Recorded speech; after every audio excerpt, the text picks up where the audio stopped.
Hello，我係 Andy，今日同大家睇一個樓下就有 Starbucks 有 KFC 嘅屋苑，中名新達城。近排網絡上面就有一個熱門嘅話題，就係冇三冇嘅城市係唔適合年輕人去發展嘅。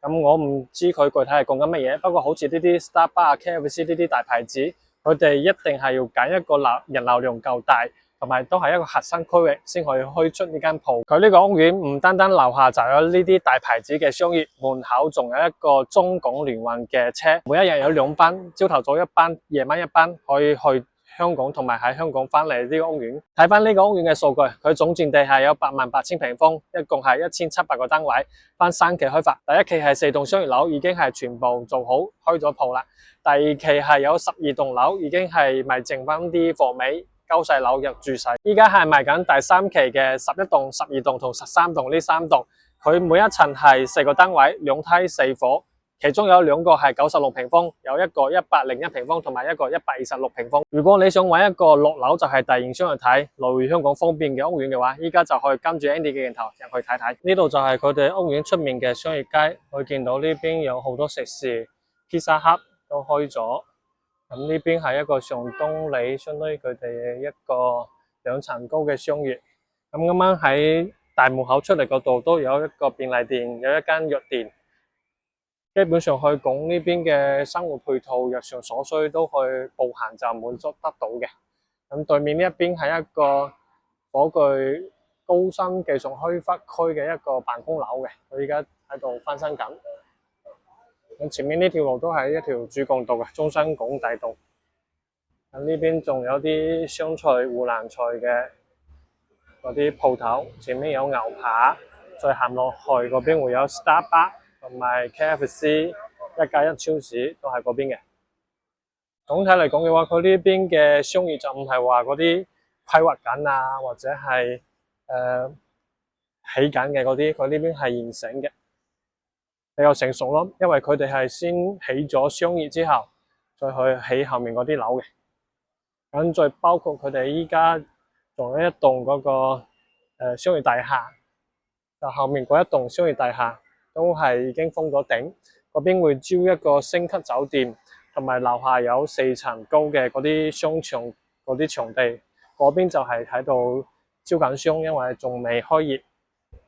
咁呢邊就已經係有邊度茶餐廳啊、KFC 啊呢啲茶點嘅。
睇出嚟之後嘅話，佢呢邊就係佢哋嘅3樓嘅分層大堂。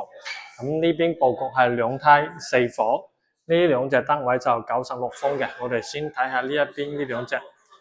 咁佢一個係大裝修交付，呢一隻佢係一個豎廳嘅設計。咁門嘅話，到時都係交付標準，包括呢個智能密碼鎖都會交付嘅。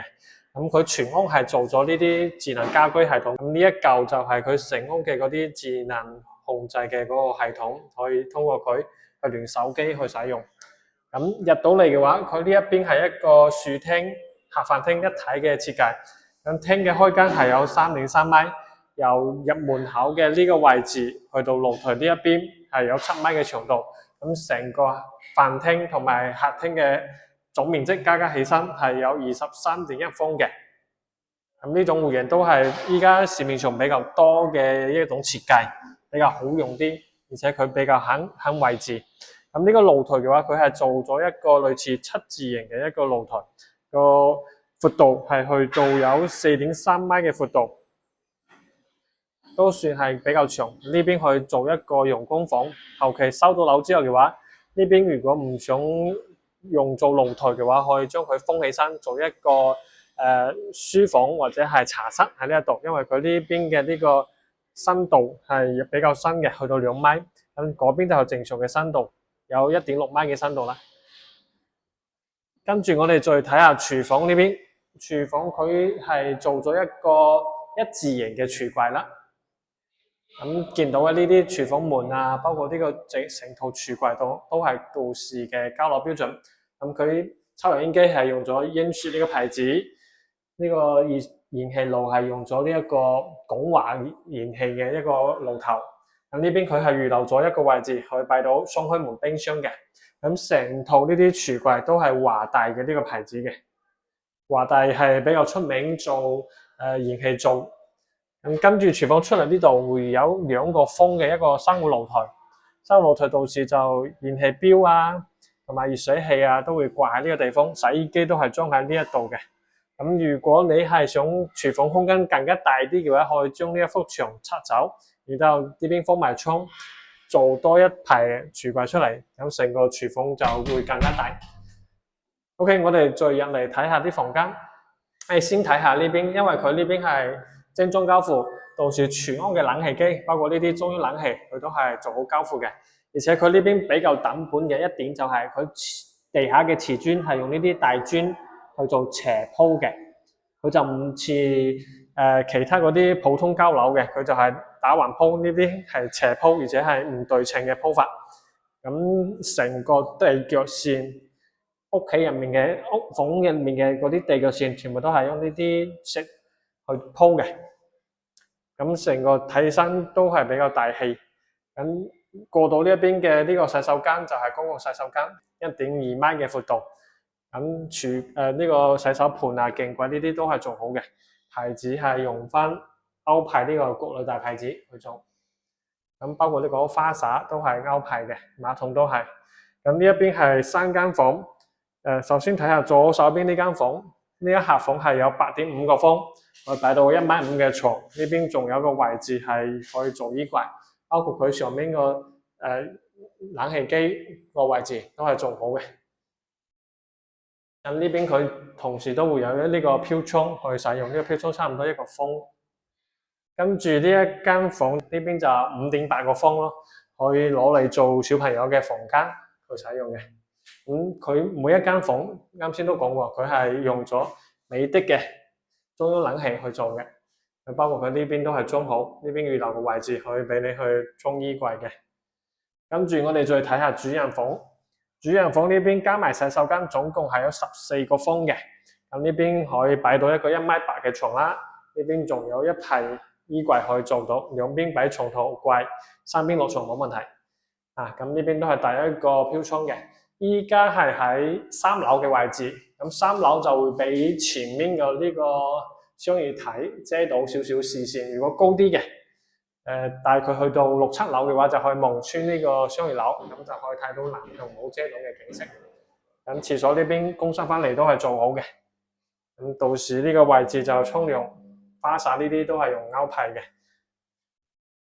OK， 我哋跟住再去睇下南北對流嘅嗰2隻單位會大少少，一個就101方，另外一個就係126嘅。咁如果呢一隻96方嘅話，個總價位起身就大概係96萬左右嘅。可以睇到佢呢邊分層大堂嘅呢啲公共區域都係用咗呢啲馬賽克嘅石仔去貼，咁都係發展商比較捨得去用料去做嘅。咁如果係其他嗰啲嘅話，佢係擠油一層嗰啲油漆嘅話就比較差啲啦。咁我哋接住係睇住呢一隻101方嘅01單位，咁佢呢一邊係有一個日戶花園可以使用，大概差唔多係7.8個方可以使用嘅。咁到時呢啲窗係自己要去封嘅，加裝呢啲推拉窗啦，咁就變成一個日戶花園，你可以擺出面翻嚟嗰啲嘢，暫時可以擺喺呢度，或者你可以將呢幅牆打咗佢，連通埋成個客廳，咁變成成個客廳嘅開間就可以去到5.8米嘅長度，由入門呢一度去到呢一邊有5.8米，成個客廳嘅面積可以去到18個方嘅。咁如果好似依家呢種唔打通嘅情況下嘅話，佢呢個客廳嘅開間係3.8米，咁面積係11.78方嘅。大露台佢嘅長度係有4米嘅長度，咁方向係睇翻來源呢一邊，佢呢邊係屬於係北向嚟嘅，睇翻來源呢一邊嘅。咁低層都有個好處就係可以睇下呢啲綠色嘅植物。飯廳呢一邊係有7個方，呢個位置有7個方去使用。咁呢邊連通出嚟係一個生活露台，生活露台呢邊就比較長，生活露台嘅嗰個長度係去到4.5米嘅，因為佢連通去到廚房嗰一邊。咁到時洗機熱水爐就擺喺呢個方向，晾衫都可以擺喺呢一邊。咁你兩邊就睇風景，唔會有啲衫喺你面前出現。跟住廚房呢一邊，廚房嘅台面係有2.8米嘅台面嘅。咁老實講，呢個廚房台面係比較窄啲，不過佢呢邊係有一個大嘅位置可以俾你擺雪櫃，擺到一個雙開門嘅雪櫃，都算係一種美中不足，可以擺到雙門雪櫃，不過做唔到大嘅台面。OK， 我哋跟住入嚟睇下3間房。呢個就係左手邊，呢個就係公共嘅洗手間，闊度係算係正常1.4米嘅闊度。咁另外左手邊呢一間客房，佢嘅面積係有8.5個方。咁佢呢邊係冇飄窗位嘅，直接就可以做到1.2米嘅床，三邊落床，呢邊仲做多一個衣櫃。對面呢一間房，佢嘅面積都係差唔多，都係8.2個方嘅。咁佢都係冇呢啲飄窗位。直接就可以做到3邊落床嘅。呢邊係睇翻來源嘅景色啦。跟住我哋再睇下主人房。主人房加埋洗手間，總共係有18.3方，18.3個方嘅。咁位置都係比較闊落。呢邊除咗可以做一排衣櫃之外，你呢邊都可以另外一種做法，就係做一個兩邊嘅衣櫃。然之後就變成一個步入式嘅衣帽間，步入式衣帽間呢邊就可以連通去到洗手間呢一邊噶啦。咁值得一提嘅話就係佢呢一邊主人房嘅呢啲馬桶都係歐派嘅智能馬桶，係每一個面積佢都係歐派嘅智能馬桶，係佢哋嘅交樓標準嚟嘅。最後我哋睇下呢一間101方單位，佢嘅總價係大概去到115萬左右嘅。好，跟住我哋再睇下126方呢一隻，咁其實佢都係同101方差唔多設計。入門呢邊係有個日湖花園，日湖花園中間呢幅牆都可以 book 咗，然之後呢邊呢個廳加埋嗰個日湖花園面積都同101方嗰隻係一樣大，有18個方嘅，加埋嘅話，加埋呢個日湖花園呢度有18個方。咁露台呢一邊佢就會大啲、長啲嘅。咁呢個露台佢因為係連通去呢一間客房。連通去呢邊，咁佢成個露台嘅長度係去到6.3米，睇翻來源呢一邊嘅。因為呢一隻都係南北對流，如果將嗰邊個窗打開之後嘅話，佢呢邊係通風性係非常之好嘅。跟住我哋再睇下飯廳，飯廳呢一邊就會大啲，10個方嘅飯廳可以擺到一個圓形嘅，呢邊係2466人位嘅一個餐台。你即使再擺大啲8人位嘅餐台都可以擺到。咁呢邊嘅露台就係一個生活露台啦，洗衣機、熱水爐到時就係裝喺呢一個位置。咁呢邊就前邊係冇咩風景啦，呢邊基本上係攞嚟晾衫多啲嘅。OK， 我哋跟住再睇下廚房。廚房呢邊嘅台面就長啲，佢有3.7米嘅一個操作空間可以使用。同樣嘅，佢呢邊都係預留咗一個雙開門嘅冰箱可以使用。咁呢一邊廚房望都有個窗望出去嘅話，都係有啲採光可以透入嚟，咁成個廚房就比較光亮。我哋跟住再睇下啲房間。左手邊呢一間房佢係有8個方，可以做睡房都得，可以做好似咁樣做一個書房都 OK。咁右手邊呢邊就係公共嘅洗手間，呢個洗手間嘅闊度係正常嘅尺寸，1.5米嘅尺寸，1.5米嘅闊度。咁呢一間客房嘅話，佢就係有8.2個方。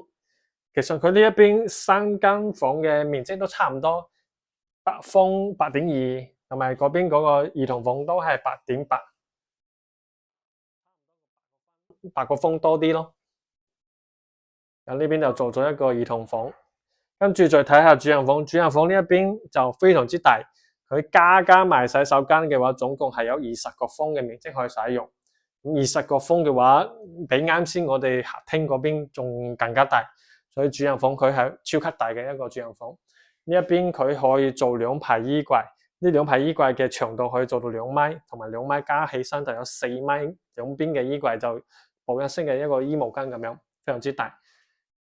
一個主人房咁大，佢廁所嘅話就中規中矩咯，唔係特別大嗰啲，做唔到嗰啲浴缸啊。不過都係一字型嘅沖涼房，比較好用啲，同埋有智能馬桶嘅配備。成個126方呢個單位，佢係4房2廳2衛，咁總價大概就係150萬左右。最後同大家總結下，喺火炬呢一邊想揾一個商場上蓋嘅物業係唔多選擇嘅，冇話喺火炬，喺成個中心嚟講嘅話都係。目前可以做到6樓就有商業體嘅就得3個項目，一個就係萬象匯後面嘅金鷹半山花園，另一個就係 Top Park 後面嘅富人城君悅。呢2個樓盤冇批價都要去到15000一平方嘅，而中明新大城呢一邊單價只需要1萬到12000一平方，而且係大裝修交付嘅。國慶假期如果有時間可以玩 Andy，帶你哋過嚟呢邊睇一睇。玩 Andy 呢邊嘅話，仲有家私家電大禮包可以贈送嘅。OK，我哋今集就講咁多，下一期再見，拜拜。